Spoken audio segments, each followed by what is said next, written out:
Okay, I thank you very much, and I'm glad you're still watching us this morning on MITV Plus, Breakfast Express. I would always have these conversation and more every Monday to Friday from 8 to, of course, we start by 7. We give you the first course meal, whet your appetite, and also, usher you into this segment of the program. So, we've got a discussion, and we talked about the Senate advances Police Trust Fund Amendment Bill. The amendment bill for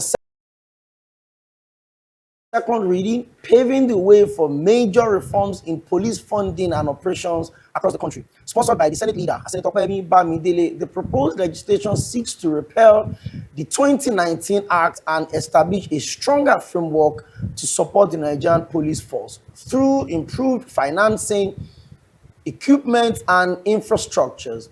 Leading debate on the bill, Senator Bamidele said the amendment became necessary due to persistent challenges facing the police, including inadequate funding, obsolete equipment, poor infrastructures, and low personnel morale amid growing security threats such as insurgency, kidnapping, and cybercrime. A major provision of the bill proposes the increasing the statutory allocation to the Police Trust Fund from 0.5% to 1% of revenue from the Federation account. What is happening to the conversation about state police? Well, our phone lines are open. You can join this conversation this morning by texting or calling our WhatsApp on 0707 3800959. I take the number again.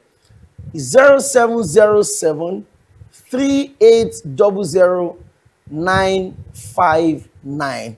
What exactly is happening to state police? And what do you think?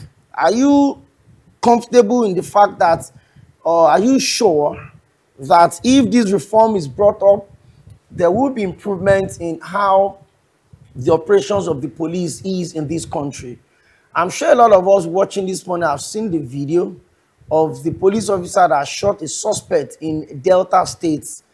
There were reports, according to the statement of the police, that the suspect came to a park to receive a parcel, and when they checked the parcel, allegedly had a gun with 4 rounds of ammunition. So let's agree that that was the situation. And because, as a suspect, you are supposed to arrest him, if possible, charge him to court, and let the law take its course. But because you are trigger happy, or maybe perhaps you are a contractor and you are just sent in to silence the young man, you decide to open fire, not in the night, not in the early hours of the morning, not during an attack. He's being tied with his hands to his back, and he was just seated on the floor. You could put him in your vehicle and leave. But because there's no respect for human lives, because there's not a single regards for the citizens, you decide to open fire and you shot him on the head and he died. So if there's going to be an investigation, who would you investigate? Someone that was ready to cooperate, someone that was ready to tell you who owned the parcel, who sent it, where is it going to, what is it meant for? And then the man that is supposed to protect the citizen decided to take the life of the citizen. I'm hoping that the Inspector General of Police, IGP Disu, would know that a lot of Nigerians are expecting so much from him. A lot of Nigerians are looking at him and saying, how would you handle this situation? It's a pathetic one. And I hope police brutality is not back. I want to believe it's not back. We've seen instances where, police officers have been summoned, investigated, some of them dismissed, some of them demoted, some of them suspended, but a lot needs to be done. Well, if truly the Nigerian Senate is intentional about improving the welfare of police officers, especially in the area of funding, so what they used to get from the Federation account is the 0.5% of the 52% left from the sharing formula. Now, Senator Opeyemi Bamidele is saying that increase it to 1%. But will more money in the police improve how Nigerians are being policed? Will more money into the system help the police officers to treat Nigerians with respect and also respect themselves? Those that we see often hanging around the roads, waiting to serve as escorts to trucks and container vehicles, would all of those end? Are we going to see an end to police officers, acting rascally? Yes, we have a lot of friends within the system that are surely, definitely doing the job as the law expects, respectfully, diligently, committedly. But we have a lot of rogues amongst them that always trigger happy and would continue to threaten you with the gun they are holding. Take away the gun from them. They're as helpless as you can imagine. But when you have an instrument that is supposed to be used to protect the people, and that same instrument is what you are using to take the lives of the people, a lot needs to be done. 0707 3800 959. You can join the conversation via calls, text, or also reach us on our WhatsApp message. The calls are coming in already. Let's see who we have on the line. Hello, good morning. Hello, good morning. Welcome to the show. Your name and where you joining us from? Hello? Okay. Okay.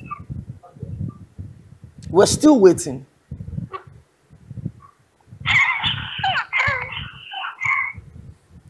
Okay. For context, this is is a TV station. So if you are calling, first off, you have to know that a lot of people are also wanting to join the conversation. So don't play around here so that other people can join us. Okay. 0707 3800 959. We'll take a short break. Our guest is here. I will open the conversation more. I will still pick your calls. Let's pick this call before we go on that break. Let's see who we have on the line. Hello, good morning. Okay, this person is still trying to connect with us. You're live on MITV Plus Breakfast Express. Our guest is here, like I said. We'll take a short break. We'll bring up the guest and we'll continue with the conversation. What do you think of the state police? And what do you think of the request of Senator Kwemi Bamidele to improve the welfare of the police by increasing funding for them? All of this and more we'll be discussing with our guest. Stay with us. We'll be right back. Mr. President and distinguished colleagues, the primary duty of any government is the protection of lives and property. Without security, governance collapses, economic growth stagnates, and social cohesion deteriorates. Across our nation today, we are confronted with complex and evolving security threats, ranging from insurgency and banditry to kidnapping, armed robbery, cybercrime, and communal unrest.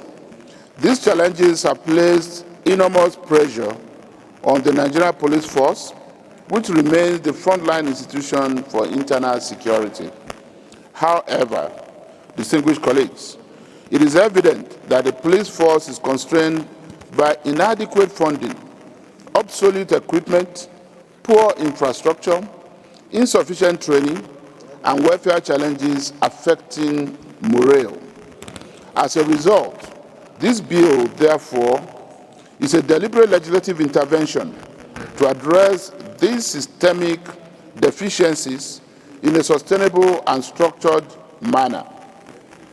Rationale for repeal and reenactment.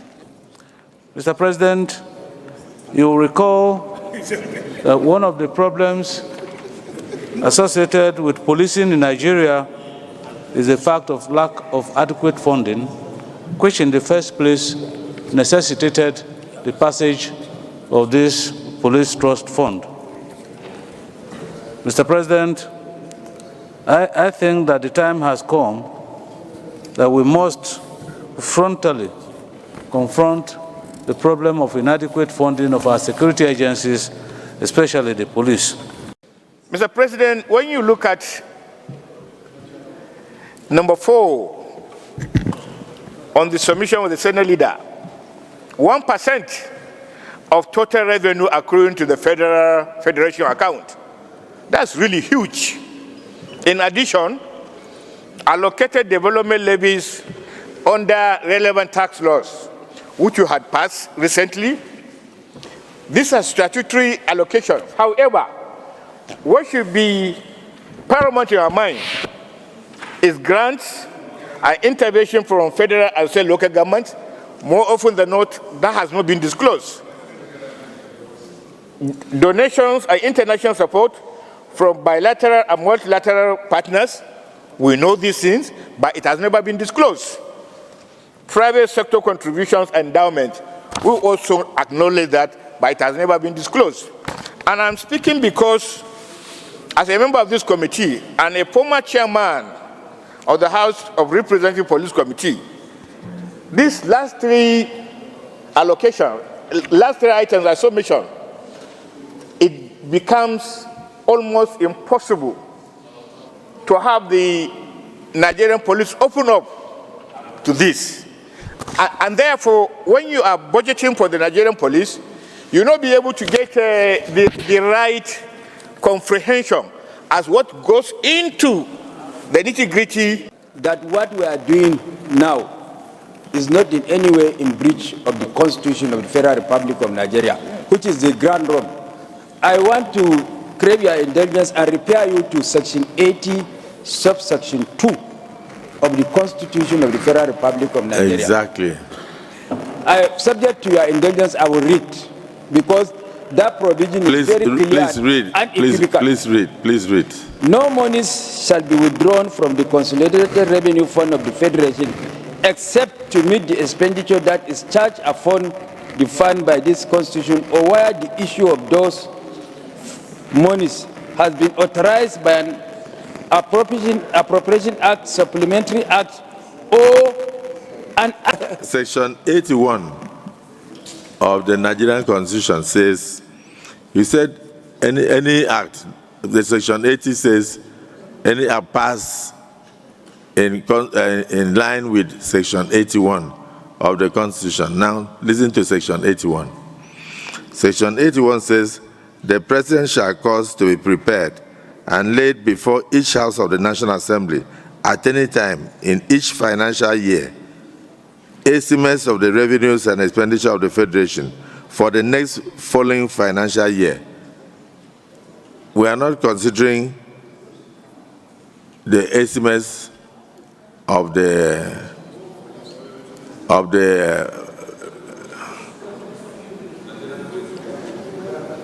revenues and expenditure of the Federation. We are talking about Police Act.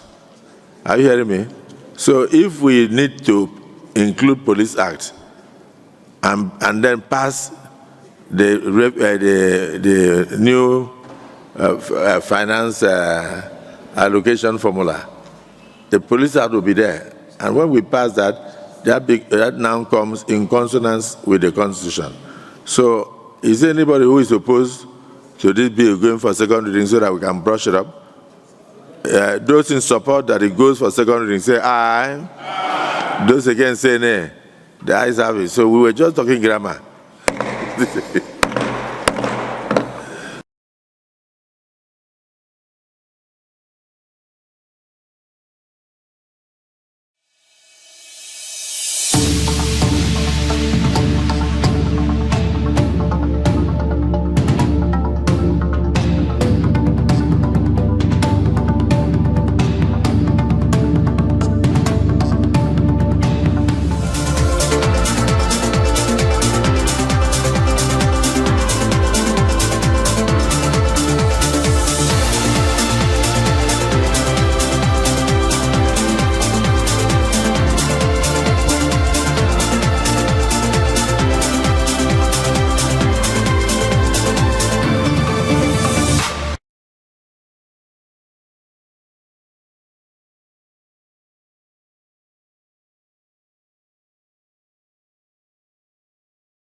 Okay, thank you very much, and I'm happy you're still with us on MITV Plus Breakfast Express.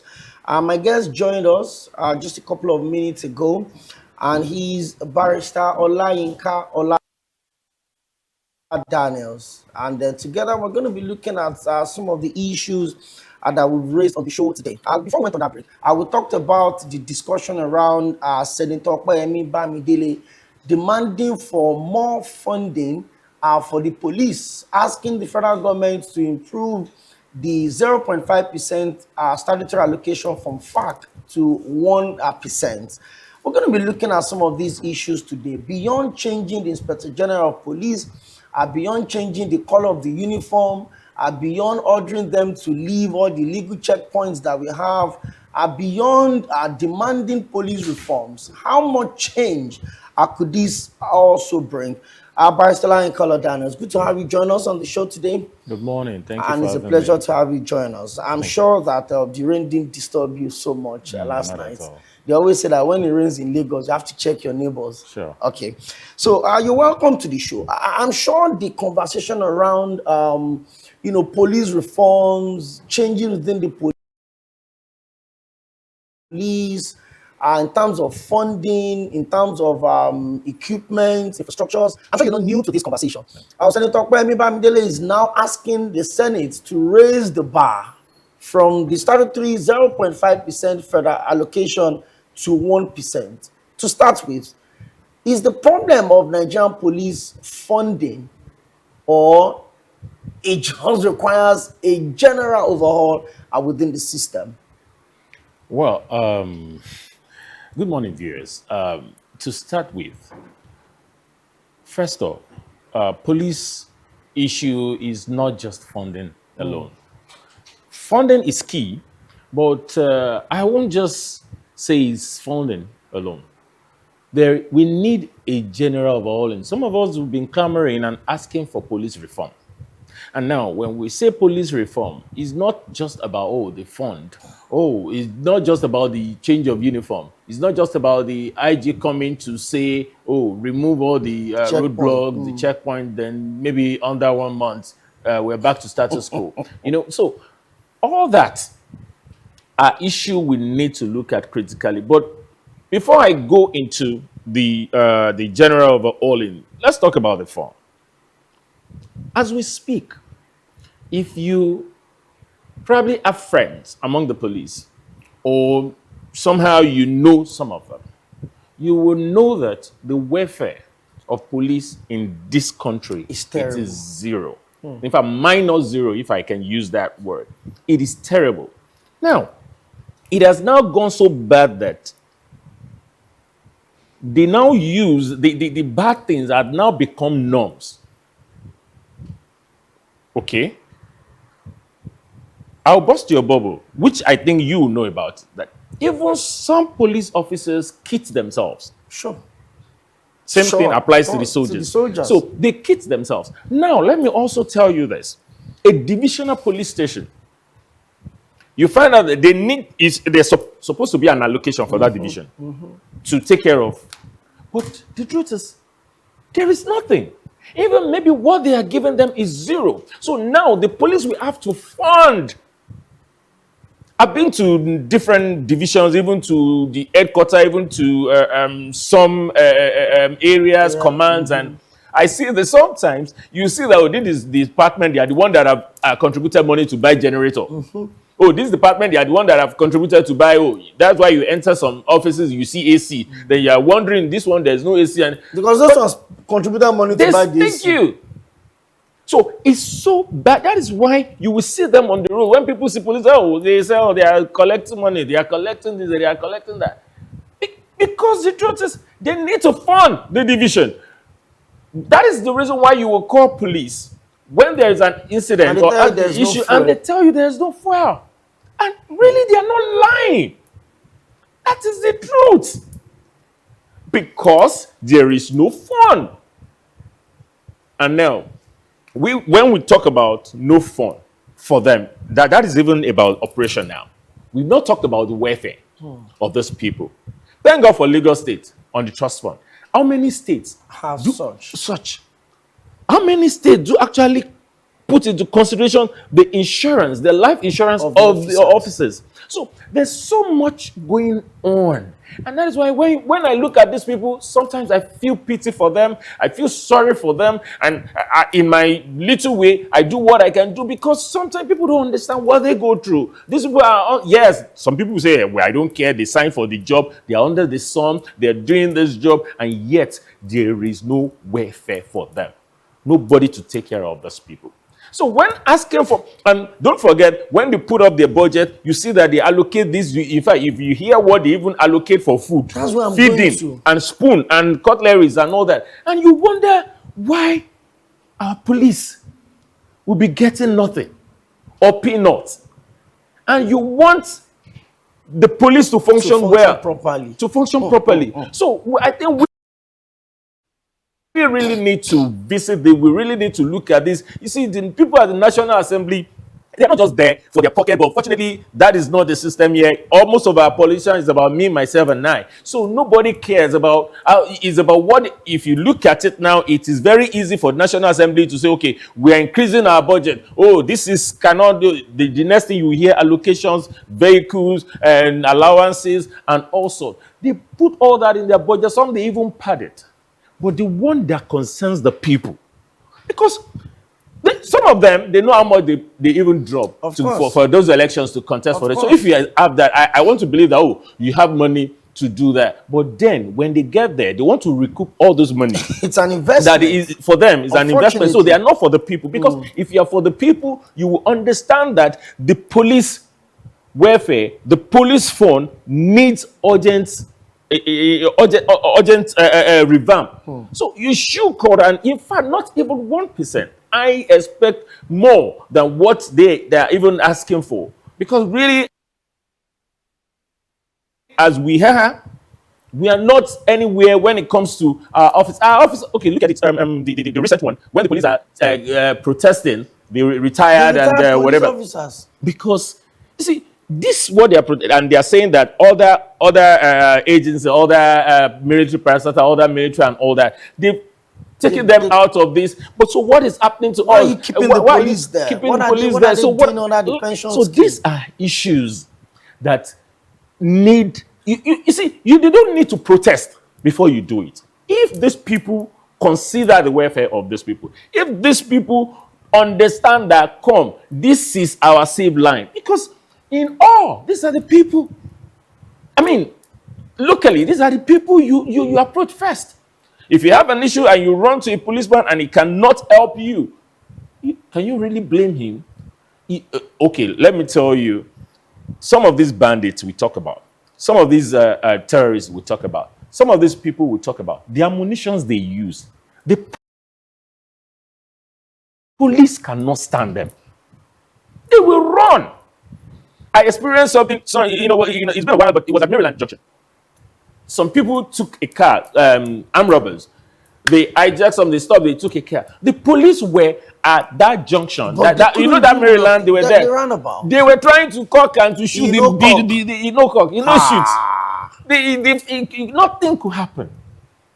Because they were carrying a shakabla or whatever they call it, they were carrying.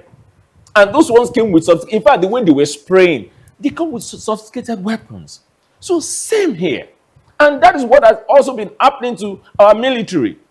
So you are not funding, or whether even the money, let's even talk about the 5%. The 0.5%. Does it get to that? That is where I'm going to. Over time, you see different administrations coming up with different police reforms, funding, fund here. Because I remember during the end, after the NSAS, I was part of a team that did a report and went to the police staff college in Ikeja, and we saw the deplorable condition of those places. You see the children's police staff school, some of the classrooms don't have chairs, some of the buildings don't have toilets. It's an absolute mess. And people were asking that, reform these people. So is it that the monies have not been getting to the right places? Or maybe it's not just enough? So if you say, give us more money, would that more money translate to better welfare, or more money for the people that are siphoning the small ones to have more? can you guarantee that trust within that system that every money that a police officer deserves would get to him? Go and look at the salaries of the constable. Go and look at what these recruits are earning. It is nothing. So are we sure, Baristola Daniels, that if this fund is improved, it will not be another means for the organs at the top to have more to put in their pockets? Unfortunately, I may not be able to give a direct answer to that. But from what we have seen, from antecedents, we have seen the former IG, Tafa. We have seen some other officers, the corrupt ones, they found some billions, some whatever in their accounts. And there's a former IG now yeah, aspiring to govern a state in Nasarawa. And you know what it means to aspire to be a governor in Nigeria? Former Inspector General of Police. So that should tell you more. That is why I said I cannot go direct. I can't give you a direct answer, but I can tell you, for everyone to see, this is what is in the public domain. So I am not the one saying this now to say, oh, there's corruption everywhere. So now, even if the money is increased, whether it's going to get to the root, whether it's going to be used for whatever the purpose that it was, assigned for, is a totally different argument. I cannot say anything about that because we here, if you remember the retired generals, some retired and never serve and all that. What were the millions of dollars they found in some of the robbers, the tank that they were eating, under the whatever. So all these things, and you wonder, and you tell us the welfare is zero. They are not. It means that they are even releasing the money. So where is the money? Some people are pocketing the money. Some people are sharing the money among themselves. It's not even getting to to those people. Now, these same people, you see, it's so sad. Another angle to it. You now see the privates coming in to assist. Meanwhile, tomorrow you will come, you say, oh, you want to relieve all the VIPs. You want to release all the police attached to VIPs. You know why it cannot work? You know why they will make noise and nothing will happen? Because those VIPs are the one taking care of these people. For instance, when you go around now, you will see Elox, you see vehicles. Oh, from Falike, sponsored, donated to the police. You see this from so person. So you donated now tell to the that person. to you Thank now want to withdraw police from the Thank person you. that The service, the president. That is the vehicles we are talking about. You don't even know how much those people are pumping to their maybe different command, and then you now want to withdraw. Won't they be doing yimus to you when you make those withdraw noise? them, I withdraw my support. In fact, I'm talking about the police will be doing yimu to their organs when they are giving such orders that you and who? Well, who is doing this? Do you understand? So it is really, really pathetic. It's a system that needs a total overhauling. It's a system in fact, we need a psychological overhauling. Maybe they need to even face, most of them, whether they're senior officers, whether whatever, junior officers, to go to a psychological school, as in to experience an overhauling where they will deal with them. A psychologist need to visit a psychologist that will help them realize, look, this is not what should happen. And this talking about that, your concern, the Delta State Police Command has arrested a police officer, ASP Nuhu Usman, over the killing of the 28-year-old suspect, Mene Okidi, in Efurun in Delta State. Confirming the development yesterday, the State Police Public Relations Officer, SP Bright Edafe, stated that the incident occurred on Sunday when operative attached to the area command acted on intelligence from members of the public. It says the deceased was apprehended while attempting to waybill a parcel said to contain a Beretta pistol with 4 rounds of ammunition. Edafe added that operatives were deployed to the scene to take the suspect into custody. That should be the regular procedure. So this is the twist. However, the officer leading the team allegedly discharged his firearms in violation of Force Order 237 and the standard operating procedure of the Nigerian Police Force, leading to the suspect's death. The Commissioner of Police has condemned in strong terms the extrajudicial killing of Mene Ogidi, which occurred on Sunday. So that's in a way validates your concern around mental stability. But again, you can't rule some of these things out. If these people are coming from broken buildings, houses where they don't even have toilets, their children are not properly taken care of, they probably slept when there's no light, and then you expect them to be mentally stable when they go to the street to relate with the people. At what point should we have the meeting point? Barrister Daniels, the people don't trust the police anymore. The people don't exactly respect the police anymore. So, and even the effectiveness of the police, a Nigerian would probably fear a soldier more than a police officer. You and I know that. One soldier comes into this place, there's sanity. A police officer is that nobody cares. How do we reconcile that and make sure that police is your friend is not just by saying, but by actual living that statement? Well, first, let me say that the excuses given for them to misbehave, for me, is not tenable. We have people that are from poor background. We have people that had a very, very terrible background growing up, and they never go out to exhibit such wickedness or such attitude. So it's not, for me, it's not an excuse. If you don't want to be, if you don't want to work as a police officer, don't get into it. So it doesn't matter where you're coming from. It doesn't matter the system you find yourself. But because there are rules, you must follow. If an employer wants to, you get an employment, of course, there's handbook, there's rules guiding so you must abide by it. Once you violate, whatever it is, and if you cannot flow with the system, to walk out, you get out. So that's by one side. Two, these officers know. Before I go in there, I was when NSAS was still around, I went for a client. When I got there, well, there was something about sales of cars wrongly delivered to someone else. So not criminal matter at all. It actually was a civil matter. You know, they were doing all sorts. The one that was not their business, they were getting into it. Okay, now, when I got there and I was trying to see my client, guess what one of the officers told me? He said, me, I should leave the office, that you think the person I came for, if was an armed robbery case, I would have killed him. I would have shot him dead. I'll just take him, they call it, there's a name they call one thing called just one behind something. Just take it. Meaning, so that is the way you're killing people.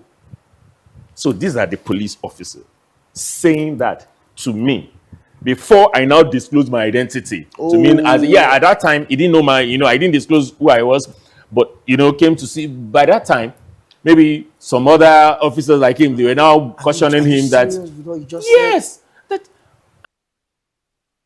And I'm like, seriously? So these are the mentality of those people, and that I will kill you, nothing will happen. And that is what that guy has done.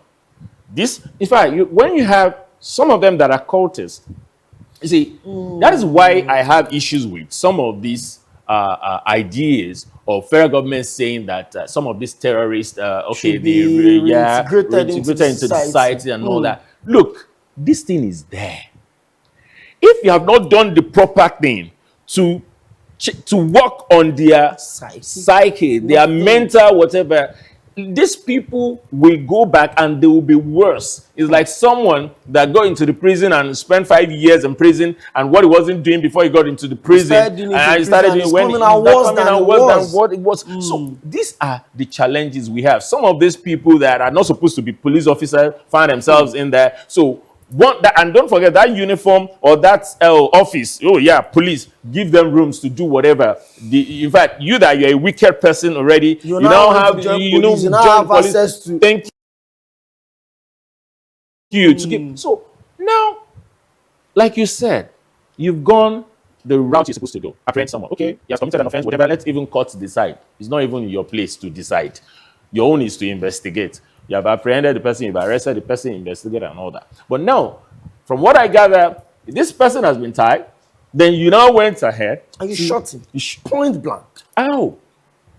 Ow. Point blank. What spirit enter you? As in, you see, that is the one we saw.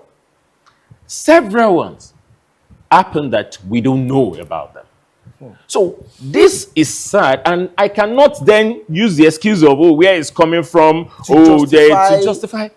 There are other people.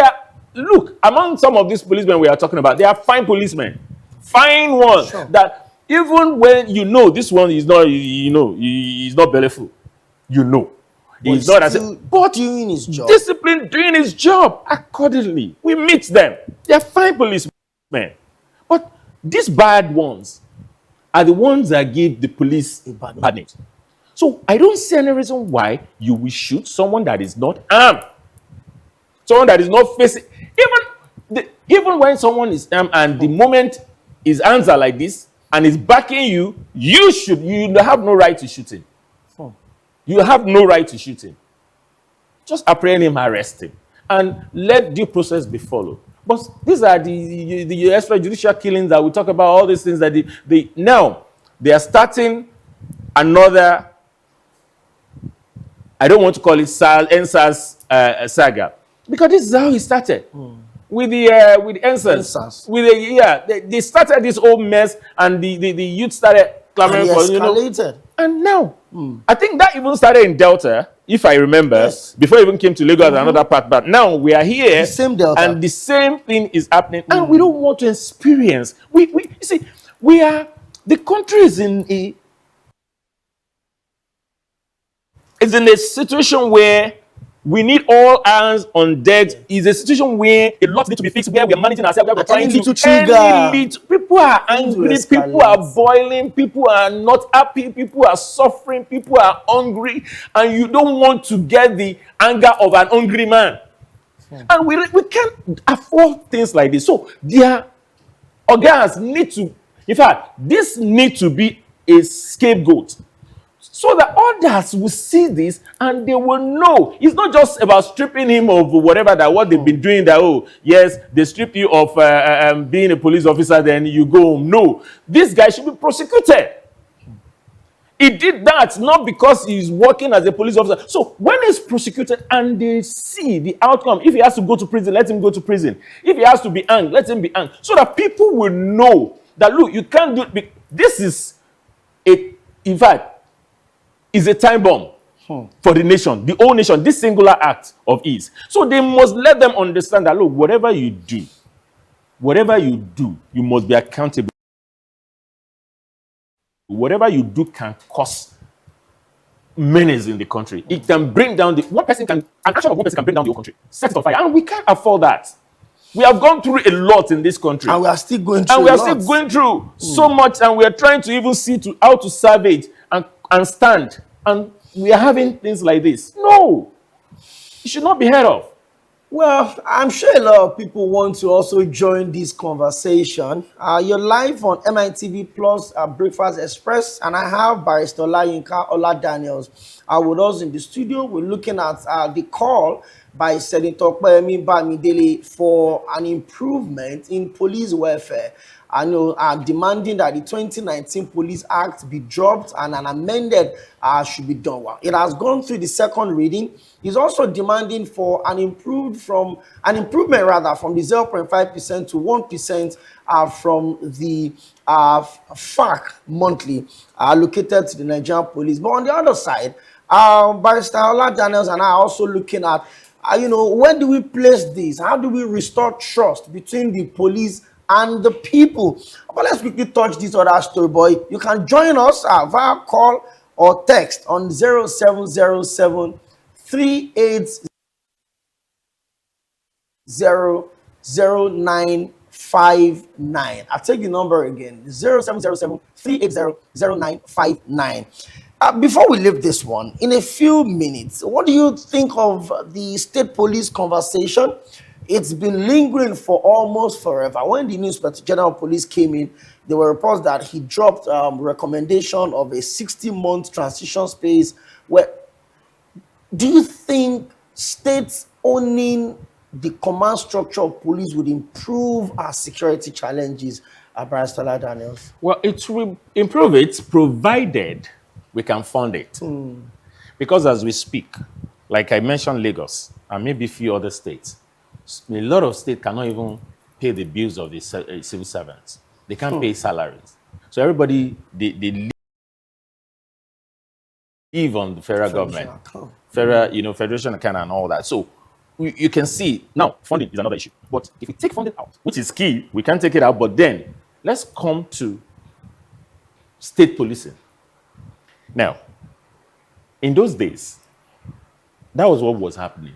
They had the Olodes here. So if anything happened in a community, They know. They know.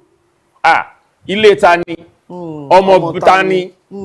So they know. And if the king is giving the, okay, they give the, you have breached the law, you have whatever, and he faced. So when you have state policing, now don't go and bring somebody from Kano to Ogun State. He doesn't know the terrain. He doesn't know the culture.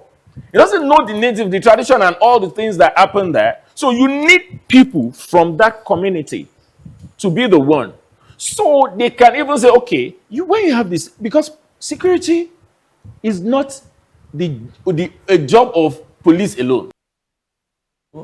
All the soldiers. Job of everyone. Everyone. So if all of us are involved in it, and in our state policing, don't forget, because anything that happens today, do you know that the governor of that state cannot command the commissioner of police? Yes. Because the commissioner of police gets his order from the IG, and IG is from the federal.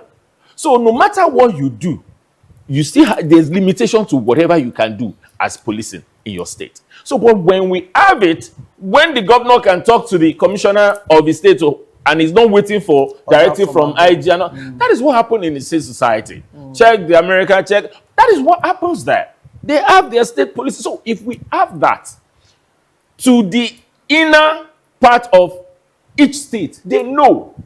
So they deploy all their people to them. So what if Mr. Saka's son is misbehaving, they know. So, and with that, everybody is calm. You will see that crime will reduce. All those things, why? Because we know. And again, we now go back to the value we used to have in those days, that if your son or Mr. Saka misbehave or commit a crime, now the name is blacklisted in that community. We know the family of so. We need to go back to that. And what will help us is this state policing we are talking about. What about the concerns of the hijack? People say, the governors are powerful. Adding this command of police to them even makes them powerful. They'll use it to hunt their political opponents. They'll use it to do that. Are those valid concerns? Is president not powerful? Doesn't the president use the IG and the police, whatever, apparatus to hunt their opposition? He's there. So if that is the fear, I do not agree, because that is what is happening.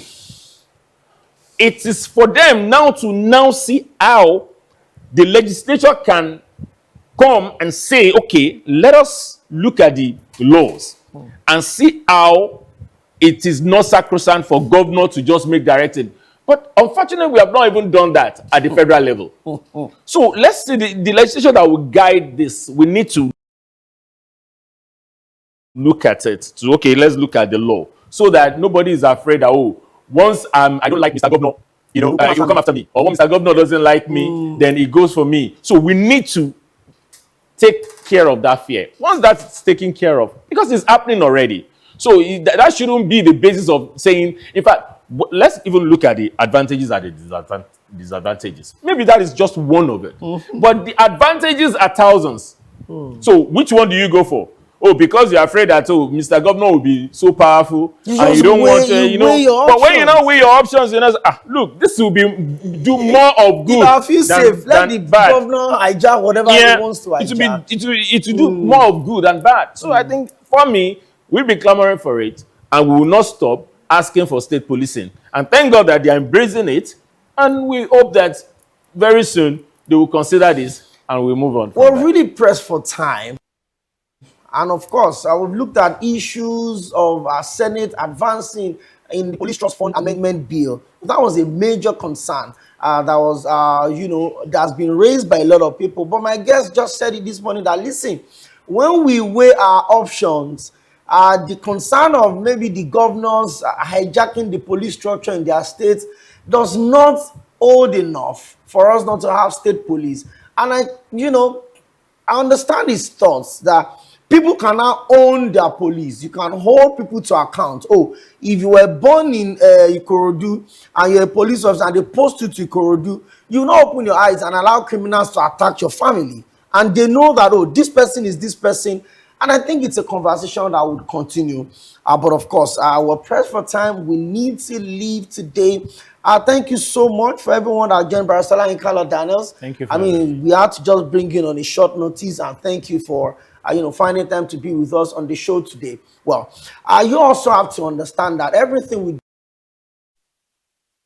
in this country, whether as a politician or as a private citizen, the responsibility of building this country rests with every one of us. But you can always be a part of the conversation by joining us on all our social media platforms. It's at MITV Plus on Facebook, at mitvplus.ng on Instagram, TikTok, and X. You can also watch all our programs live on YouTube at MITV Plus_NG. And don't forget to click the like button and also subscribe so that you can get more updates as we drop them for you. Once again, I hope that tomorrow my co-host Toun Aderele will be fit enough to be with us on the show. My name is Okpeyemi Akinyode, and it's a pleasure to have you join us. Thank you very much once again, Barrister Olayinka Lawal-Daniels, for being with us. I'm sure you still join us very soon for a bigger conversation. Don't forget that this is the country we call home. No matter how many opportunities you have to leave, you would always come back. Keep your dial locked right there on MITV Plus. This program returns tomorrow, same time, 7 a.m., same station. You're number one that MITV. Okay, we have a message, and I think I want to read it real quick before we go. I'm sure my producer will not kill me for this one, but I'll take 1 minute and read. Okay. Daniel Wise Abayomi is texting us, and he says, "Hi, good morning, sirs. This is a very important issue of discussion, and this is my opinion. Police needs to be reformed in this country, and not only for their salary increase." Okay, thank you very much, Daniel Wise Abayomi, for texting. We have another message here. Government should do something about police harassment before it goes out of hand, and killings of many Nigerians, mainly on Nigerian roads, so that things don't escalate. Thank you very much. You didn't put your name on this one, but would appreciate your message. We have to go. Let's do this again tomorrow. God willing, I'll be back.